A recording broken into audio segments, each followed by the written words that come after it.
రామానుజాచార్యులు గారికి ఒక మహాపండితుడు ఒక వేదమంత్రం ఉపదేశించి, ఇది నీలోనే ఉంచుకో, ఎవరికి చెప్పకు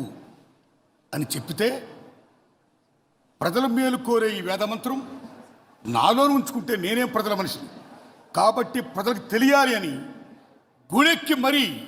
ప్రజలకు చాటిపెట్టిన మహానుభావుడు శ్రీ రామానుజాచార్యులు. అంతకుమించిన కమ్యూనిస్ట్ ఎవరు లేడు. సో అలాంటి సామాజిక న్యాయాన్ని, ఆ రామానుజాచార్యుల యొక్క బోధనల్ని ఇలా ప్రచారం చేస్తూ మన ముందుకు వస్తూ మనల్ని ఆశీర్దిస్తున్నటువంటి శ్రీ త్రిదండి నారాయణ స్వామి గారికి, అలాగే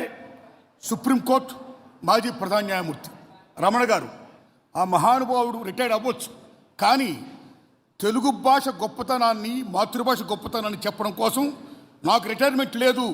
నేను నిండు రూరలు పోతున్నా సరే నా మాతృభాష గొప్పతనాన్ని చెప్తాను, మీరందరూ కూడా మాతృభాషను గౌరవించండి అని చాటి చెప్తున్న ఏ ఫంక్షన్ అయినా సరే శ్రీ రమణ గారికి, అలాగే ఎప్పుడు నాకు ఏ అవసరమైనా సరే సహకారం అందించే పెద్దలు శ్రీ రఘురామకృష్ణరాజు గారికి, అలాగే ఈటల రాజేందర్ గారు, నమస్కారం సారు, ఇప్పుడే వచ్చారు మీరు, థ్యాంక్ యూ వెరీ మచ్ వారికి, అలాగే మా సినిమా ఇండస్ట్రీలో ఆయన ఒక ధర్మరాజు శ్రీ మురళీమోహన్ గారికి, మోహన్ గారికి, సహస్రావధాని మహాపండితుడు మహనీయుడు వారికి, అమ్మ వెంకయ్య పాప గారికి, సార్కి, మీకు నా సినిమా సెన్సార్ అవ్వడానికి చాలా సహకరించినటువంటి మా శ్రీనివాసరెడ్డి గారికి, అలాగే మన రామారావు గురించి చెప్పుకోవాలి, రామారావు గారి గురించి, పివి నరసరావు గారి మనవడు, ఆ రోజుల్లో పుచ్చలపల్లి రామచంద్రారెడ్డి గారు గొప్ప ప్రజా వైద్యశాలను నడిపి